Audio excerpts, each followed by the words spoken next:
I'm Joseph Martino from Primaris REIT, and we own and operate shopping centers across Canada. And I'm here today with Don from PremiseHQ. And Don, you want to introduce yourself quickly? Thanks, Joseph. Hi, I'm Don Bleaney with PremiseHQ, Chief Product Officer. Happy to be here. Yeah. So Don, I caught the demo this morning of Lynn, and even previously, you and I had spoken, and I had a sneak peek, I'll call it, of Lynn and Lynn's capabilities, and just all that you're building, not just necessarily the AI avatar.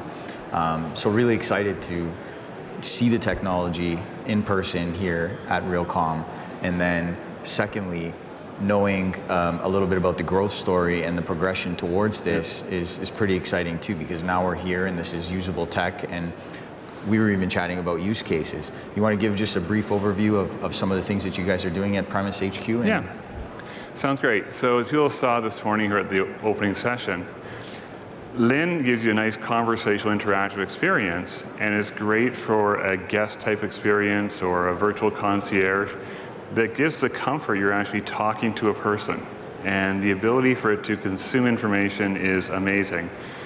That same level of detail is also available through a chat experience, but it's just a different mode. So what was great with Lynn today is we had the opportunity through a partner to actually, they built a kiosk just for the virtual avatars for us that allows that experience from anybody just to touch a button, ask their question, get the answer instantly. So as we were talking earlier, there's a number of use cases that it applies to. It can be in retail, which was an obvious one. It can also be just at an office building. It can be at an airport. Anywhere you think you could utilize something that gives you information that an outsider wouldn't know. Taking it further, we have the ability to connect it to other systems, so it can be an interactive point for a security check-in. At an office building, you want to get a security access, it can do the work to make sure you're validated. So overall, essentially, you have a digital employee. This digital employee can be deployed or used in a setting, in a retail setting, or in a customer-facing setting to offer up, improved customer service, and also that digital employee can be a back office employee, or anywhere in between, I assume, just without any tools in hand and whatnot, right? Or different kinds of tools, digital tools. Right? So when we were doing some of the brainstorming around this type of technology inside a mall, for example, I think there was a ton of opportunity there, not only to provide customer service to shoppers or tenants, but also to provide maybe a revenue stream and get some ROI back on some of these through marketing behaviors and whatnot. Like we were kind of brainstorming together. I think it was fruitful to talk about the opportunities inside of a retail center where you can put logos up on the screen.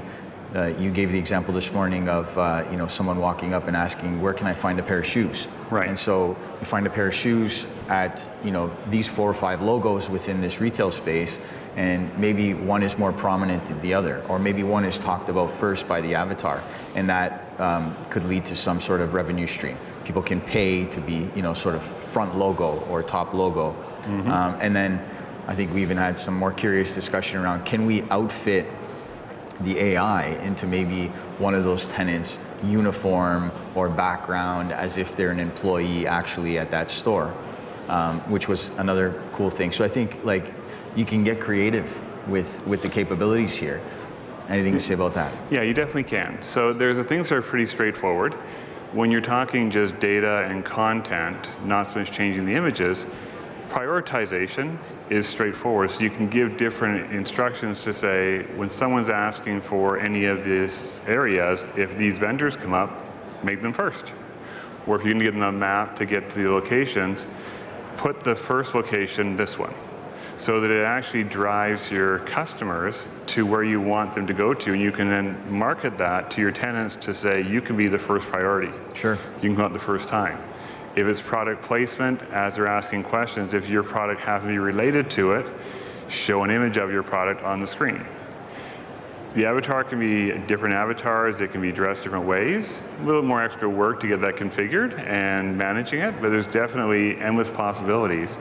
One of the things that's going on though is, as everybody knows, every day AI's capabilities are improving. So what you're seeing today is the worst it's going to be. Worst it's going to be, yeah. Right, that's used so often, right? That's a new cliche statement, yeah. I love it though. But it's so true. It's very true. Yeah.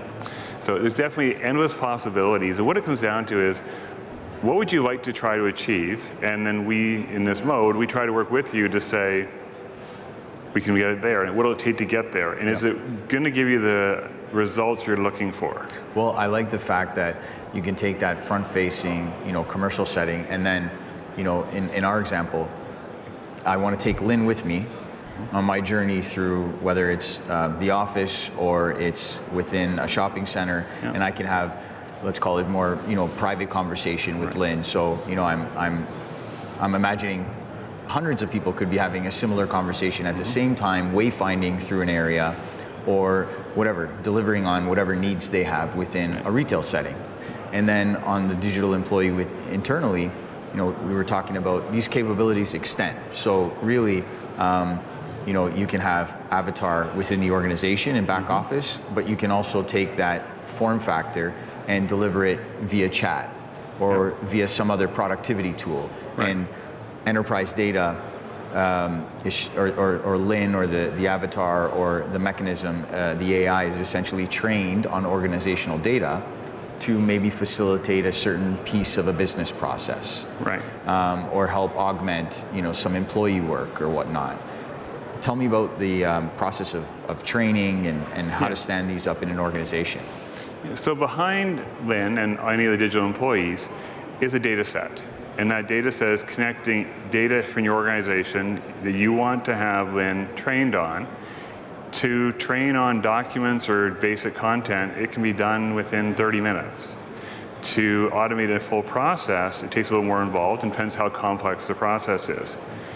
By going to Lynn, and we can actually provide a QR code, and just by scanning the QR code, you can take access to Lynn with you that easily. And all the same content and training inside of Lynn is now on your mobile device accessed through that chat interface. So, and for the wayfinding example, if you do have a mapping software at the mall, we just connect to it. It's not like we're providing all those pieces, we're just connecting to what you already have, and then allowing that access to it to be on a consistent platform. That interoperability is very important. Yeah. And then when you're going to automate different processes, this is basically one mode where it's interactive and conversational. There's other modes that are more back office where you don't even need to talk to the individual. So as you would an employee, say, just go do this work and keep doing it. The example I'd given was reading emails and pulling data out of it before. Okay. Other modes we can do is to interact with the digital employee. We're using email now to send events or activities with the content with it. So it doesn't even have to be pre-trained to read that exact content. It's pre-trained on the action. So let me ask you a little bit about the underlying technology, the AI technology. Do you see the digital employee having very narrow boundaries or job function? Or do you see a more broader approach on the horizon for digital employees? That's a loaded question. Yes. Because it's kind of both sides. There are times where you may want to just be open to just answering whatever it might know. And other times where you want it to be precise in what it's doing and that you can trust it's doing that. When you want it to trust it, you need to be very clear on the training as an employee. Sure. If they're going to be doing an action and they run into a problem they can't solve, they're going to come back to you. Great. This is the exact same way. So with the digital employee, they're going to get trained with the easy stuff quickly. And that more nuanced stuff, they're going to learn with feedback from the team. And that's additional training. And as your business changes over time and things adjust, they're trained to recognize something's not quite right, it's a little different. And when that happens, they get retrained. They have more additional training. Same way as you take on new property. Same way you would train employees internally. It's exactly training an employee. Continuous training, continuous learning. The anthropomorphic view on this really is like you can think of all the ways that you nurture employees within an organization. You do the same thing with a digital employee. Right. So it's important to understand that they're growing as an employee within the organization. And sounds like you can build a digital employee that wears multiple hats. Yes. like I like to say our team does in technology. We all wear multiple hats, or you have someone who's very specific in a role where it needs to have that specificity and focus on that topic. The best part on this is think of them as your teammate. Yeah. And that's where it ends. Great. On the horizon, maybe you want to leave a few words behind about where you see the digital employee going, or some of the things that you guys are looking forward to. Maybe it's not there yet, but you're looking forward to it. Where we're taking it now, we're just getting started on it, is voice to the digital employee. So you can actually call the digital employee if you're driving or traveling somewhere, not having to actually type anything, but actually give voice commands not in front of a kiosk, but from anywhere. That's the next level we're taking it to. Great, exciting. It is. Exciting stuff, Don. I appreciate the conversation very much, and I know we're going to continue the conversation outside of Realcomm. So looking forward to it, and this was fun. I agree. Thanks, Joseph. No problem.